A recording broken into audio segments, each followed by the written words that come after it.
నమస్తే. ఇన్నాళ్ళు నన్ను సపోర్ట్ చేస్తూ, ఎంకరేజ్ చేస్తూ మీ ప్రేమని నాకు అందిస్తున్న ప్రతి ఒక్కరికి కృతజ్ఞతలు. అలాగే ఈ వీడియో కూడా ఖచ్చితంగా మీకు ఉపయోగపడుతుంది. లైక్, షేర్ అండ్ సబ్స్క్రైబ్ చేసి మీ సపోర్ట్‌ని నాకు అందించండి. అలాగే ఈ వీడియో పట్ల మీకున్న అభిప్రాయాన్ని కామెంట్ సెక్షన్‌లో కామెంట్ చేసి తెలియజేయండి. ఇప్పుడు వీడియోని చూద్దాం. నమస్తే, వెల్కమ్ టు అవర్ ఛానల్. నేను పద్మిని. ప్రస్తుతం మనతో పాటు ప్రముఖ ఆస్ట్రాలజర్, హస్త సాముద్రిక నిపుణులు, అలాగే దుర్గా ఉపాసకురాలు శ్రీమతి పద్మశ్రీ గారు మనతో పాటు ఉన్నారు. మాట్లాడదాం. పద్మశ్రీ గారు నమస్తే. నమస్తే అమ్మా. పూజ నిత్య దైనందిన జీవితంలో ఖచ్చితంగా అది పార్ట్ అయి ఉండాలి మనశ్శాంతిగా. ఎందుకంటే గ్రాటిట్యూడ్ ఎప్పుడైతే ఇస్తున్నామో, చూపిస్తున్నామో, కృతజ్ఞతను ఎప్పుడైతే ఆవిష్కరిస్తున్నామో ఖచ్చితంగా మనసు ప్రశాంతంగా ఉంటుంది.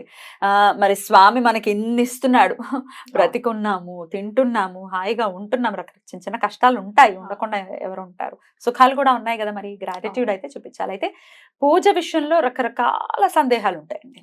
ఎప్పుడు చేయాలి అనేది. ఈ గజిబిజి లైఫ్ లోనే ఉన్నాం మనం. పొద్దున్న లేచామా, టకటక వంటలు చేసుకున్నామా, బయలుదేరామా ఆఫీసులకి కదా.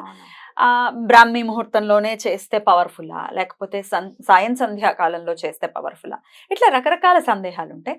అసలు పూజ అనేది ఏ సమయంలో చేస్తే శ్రేష్టమైనటువంటి ఫలితాలని ఇస్తుంది? తప్పకుండా చాలా చక్కని ప్రశ్న అడిగారు. చాలా ఇంట్రెస్ట్ గా మీకు ఈ సబ్జెక్ట్ మీద కూడా చాలా చాలా ఇష్టం కదా, మరి ఇష్టం, బోల్డ్ అంత ప్యాషన్ తెలుస్తుంది. అందుకే ఇంత మాట్లాడుతున్నాను. మాట్లాడొద్దని గోల్ పెడతారు, తెలుస్తుంది. కానీ నేను మాట్లాడతాను. మీరు మాట్లాడితేనే అందం. అదే కదా, నేను కామ్గా కూర్చోలేను స్వామి. మీరు మాట్లాడితేనే అందం. Thank you.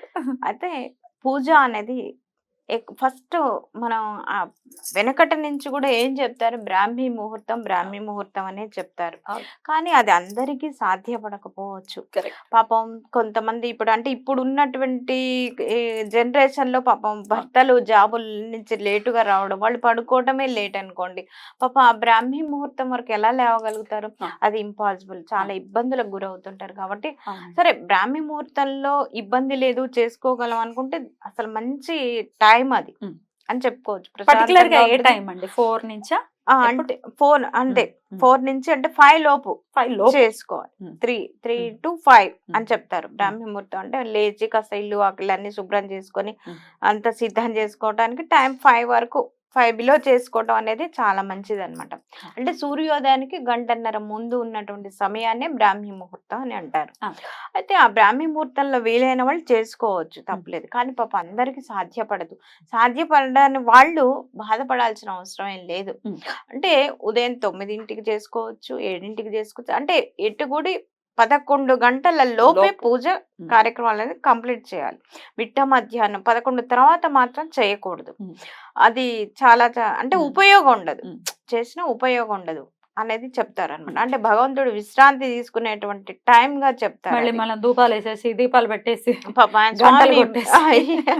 ఇబ్బంది పెట్టిన వాళ్ళమే అవుతాం. కాబట్టి చూడండి, దేవాలయాలు కూడా బందే ఉంటాయి. విశ్రాంతి తీసుకోండి స్వామి, మళ్ళీ సాయంత్రం వస్తాం మీ దర్శనానికి అని చెప్పేసి బంద్ చేసి వస్తారు. ఎందుకంటే దేవుడికి కూడా ఉంటుంది కదండి కుటుంబం.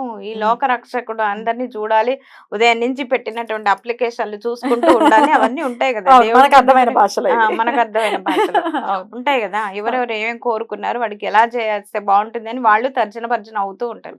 కాబట్టి ఆ సమయం కాకుండా 11 గంటల లోపు పూజ ముగించుకోవటం అనేది చాలా చాలా మంచిది అని చెప్పారు. అయితే ఎలాగ చేసుకోవాలి పూజ అంటే, శుభ్రంగా మీరు మీ స్వహస్తాలతో ఉతికినటువంటి 2 జతల బట్టలు శుభ్రంగా ఏం చేస్తారంటే పసుపు నీళ్ళల్లో ఉతికి ఆరేసుకోండి. అంటే మరి ఇప్పుడు పని మనుషుల యుగం వచ్చింది కాబట్టి మరి పని మనుషులు ఉతికినటువంటి బట్టలు కాకుండా కొంతమంది దేవతా వస్త్రాలు అంటే మడి వస్త్రాలు అని చెప్పి సపరేట్ గా పెట్టుకుంటారు. ఇదివరకు రోజుల్లో ఎలా ఉండేవి? అసలు కర్ర పైన ఆరేసి ఇప్పుడు ఉన్నారు. ఇప్పటికీ ఆచార వ్యవహారాలు పాటిస్తూ వాళ్ళు ఉన్నారు. ఇంకా మంచిగా ధర్మం అనేది అట్లా నడుస్తుంది కాబట్టి మనం ఈ మాత్రం ప్రశాంతంగా ఉండగలుగుతున్నాం. అయితే అలా వీలు కాదు. అంటే ఇప్పుడు ఉన్నటువంటి ఇల్లు వాతావరణం అన్ని చూసుకోవాలి, పరిసరాలు పరిస్థితులు అన్ని దృష్టిలో పెట్టుకొని కొన్ని సడలింపులన్నీ చేశారు మన పెద్దవాళ్ళు. చాలా వాళ్ళకి నిజంగా చేతులెత్తి నమస్కారం చేసుకోవాలి. ఎక్కడికక్కడ వాళ్ళు వెసులుబాటు సర్దుబాట్లు చేసుకునేటువంటి అవకాశాన్ని మనకు పెద్దవాళ్ళు ఇచ్చారు. అయితే చక్కగా ఏం చేస్తారంటే పసుపు నీళ్ళల్లో ఒక 2 జతల బట్టలు ఉతికి ఆరేసుకొని మీరు చేసే అంటే పూజా మందిరం ఏదైనా ఉంటే సరే, పూజ మందిరం అది separate గా ఎవరు తాకకుండా ఒక కవర్ లో పెట్టేసి భద్రపరచుకోండి. చక్కగా అంటే ఉదయమే, అంటే మీరు బ్రాహ్మీ ముహూర్తంలో లేవలేరు, 6 కన్నా లేస్తారు కదా, లేచిన తర్వాత అయినా సరే ఇల్లు వాకిళ్ళు అన్ని శుభ్రపరచుకొని చక్కగా ఆ క్రితం రోజు రాత్రే మీరు ఆ దేవుడికి పెట్టినటువంటి నిర్మాల్యం అవన్నీ క్లీన్ చేసుకున్నారనుకోండి, ఉదయం పూజకు సిద్ధమవుతుంది, చక్కగా ప్రశాంతంగా ఉంటుంది, ఎక్కువ సమయం పట్టదు. కాబట్టి చక్కగా రాత్రే నిర్మాల్యం అంతా తీసేసుకొని శుభ్రంగా ఉంచుకోవడానికి ప్రయత్నాలు చేయండి. అలాగే మార్నింగ్ చేసుకొని, అంటే 11 గంటల లోపు పూజ అంటే వీరు చక్కగా మీరు అవుతుకున్నటువంటి ఆ వస్త్రాల్ని ధరించి స్వామివారి కంటే దేవుడి గూట్లో కూడా ఒక ఆర్డర్లో పెట్టుకోవడం అనేది మంచి ఉత్తమం అని చెప్తాను. ఎందుకంటే ఎక్కువగా అంటే దేవుడి పటాలు కానివ్వండి, విగ్రహాలు కానివ్వండి, కొంతమంది ఎవరిస్తే వాళ్ళు అక్కడి నుంచి తెచ్చుకోవడం, గూళ్ళల్లో పెట్టుకోవడం ఇబ్బంది పడుతుంది. అవి ఏమవుతుందంటే పూజ చేయడము ఇబ్బంది. అంటే ఇప్పుడు మనం అతిథిని పిలుస్తామమ్మా, ఒక్క అతిథిని పిలిచి కూర్చోబెట్టిన దానికి, మనం సపర్యాలు చేసిన దానికి ఒక 10 మందిని పిలిచి కూర్చోబెట్టి వారికి చేసేదానికి అలాగే అన్నమాట ఇది కూడా. కాబట్టి సాధ్యమైనంత వరకు మీ ఉండాలి ఉండాలి మీ ఇష్ట దేవత, కులదేవత, అలాగే ఒక శివ కుటుంబం ఫ్యామిలీ ఫోటో అనేది ఖచ్చితంగా, అంటే శివుడు, పార్వతి, సుబ్రహ్మణ్య స్వామి, గణపతిని పెట్టడం అనేది చాలా చాలా మంచిది అనమాట. ఒక శివ కుటుంబం ఫ్యామిలీ, మీ ఇష్ట దేవత, మీ కుల దేవత ఆరాధన ఫోటో ఒకటి పెట్టుకోండి చక్కగా, చాలు, ఎక్కువగా ఇబ్బంది పడకుండా. చక్కగా మీరు అంతా కూడా మీకు ఉంటే పువ్వులు ఉంటే మీకు కొనగలిగి మీ కాంపౌండ్ లో ఉన్నటువంటి పువ్వులని తీసుకొచ్చి సిద్ధం చేసుకోండి, అంతేగాని ఎక్కడికో వెళ్ళి పరిగెత్తుకుంటూ అక్కర్లేదు. చక్కగా చేసుకున్నంత వరకు స్వామిని అలంకరించుకొని వీలైతే నెయ్యి దీపం పెట్టుకోండి, లేదంటే మంచి శ్రేష్టమైనటువంటి నువ్వుల దీపం పెట్టుకోండి. చక్కగా రోజు కూడా అమ్మవారికి కుంకుమార్చన చేసుకోవటం అలవర్చుకోండి. దానివల్ల ఏమవుతుందంటే సకల సిరి సంపదలతో పాటుగా ఇంటికి పట్టినటువంటి అరిష్టాలు ఏమైనా ఉన్నా కూడా తొలగిపోవడానికి అవకాశాలు ఎక్కువగా ఉంటాయి. లక్ష్మీదేవికి అష్టోత్తరం చక్కగా ప్రతిరోజు అమ్మవారు అంటే త్రిమూర్తి స్వరూపం. మీరు ఏ దేవతని ఇష్టపడతారో ఆ దేవతకి చేసుకోండి. ఏ దేవతకు చేసినా ఏమంటారు, మహాకాళి, మహాలక్ష్మి, మహాసరస్వతి అనుగ్రహం తప్పకుండా లభిస్తుంది. కాబట్టి చక్కగా చేసుకోండి. త్రిమూర్తి స్వరూపాలని తలుచుకొని కూడా కుంకుమార్చన చేసుకోండి. కుంకుమార్చన అంటే చక్కగా ఎప్పుడు కూడా పూజా గదిలో నిండుగా పసుపు కుంకుమలు నిండుగా ఉండేట్టు, ఖాళీ అయ్యేలా కాకుండా చక్కగా నిండుగా ఉండేటట్టు చూసుకోండి. పసుపు కుంకుమలు అన్నీ కూడా చక్కగా దాన్ని చేతిలోకి తీసుకుని ఈ 3 వేళ్లతోనే కుంకుమార్చన చెయ్యాలి. ఇలాగ తీసుకొని చేయాలి. అంటే మృగముద్ర అంటారు దాన్ని, అంటే జింక ముద్ర అలాగా. అలా చేసినట్టయితే చాలా మంచిది అనమాట. చాలా మంది ఏంటంటే ఇలాగా, అంటే గోరుతో ఇలా ఇలా ఇలా ఇలా అంటుంటారు. అలా అనకూడదు అనమాట. గోరుతో అలా అనటం వల్ల చాలా చాలా అరిష్టం. ఇలా ఇలా కూడా వేస్తూ అలా కూడా వేయకూడదు. ఇలా ముద్రలో ఇలా ఇలా అనాలి. ఇంకొకటి అంటే పూజ అనంతరం చక్కగా అక్కడ చేతులు ఇలా ఇలా దులిపేస్తూ ఉంటారు, అది కూడా చాలా తప్పు. చక్కగా పూజా మందిరం దగ్గర ఒక టవల్ పెట్టుకోండి, చేతులు తుడుచుకోవడం ఉండాలి అంతే. అంతేకాక ఇప్పుడు ఇలా చేతులు దులిపేస్తే మనం ఏమనుకుంటాం, చాలా దానికి ఒక బ్యాడ్ ఇండికేషన్, రెక్లెస్నెస్ ఉంది అంతే కదా, బ్యాడ్ ఇండికేషన్. మనం ఎవరైనా మనుషుల దగ్గరే చూపించకూడదు అటువంటి యాటిట్యూడ్. అటువంటి భగవంతుడి దగ్గర చూపించడం అనేది చాలా చాలా తప్పు. జాగ్రత్తగా ఒక టవల్ అనేది పెట్టుకొని శుభ్రపరచుకొని మీరు నివేదన కూడా మీరు ఏం సాధ్యం అవుతుంది, మీకు ఎంతవరకు పాసిబుల్ లేదు, మడితో నింటే శుభ్రంగా వంట అది చేసుకోగలుగుతాము మేము అనుకుంటే మీరు వండిన పదార్థాలని స్వామివారికి నివేదించి మీరు భుజించండి. లేదు మాకు అంత టైం ఉండదు, కొంత రకరకాల మసాలా ఐటమ్స్ తినేవాళ్ళు ఉంటారు, మాకు అది పిల్లలు భర్త నుంచి చేసేది కదా.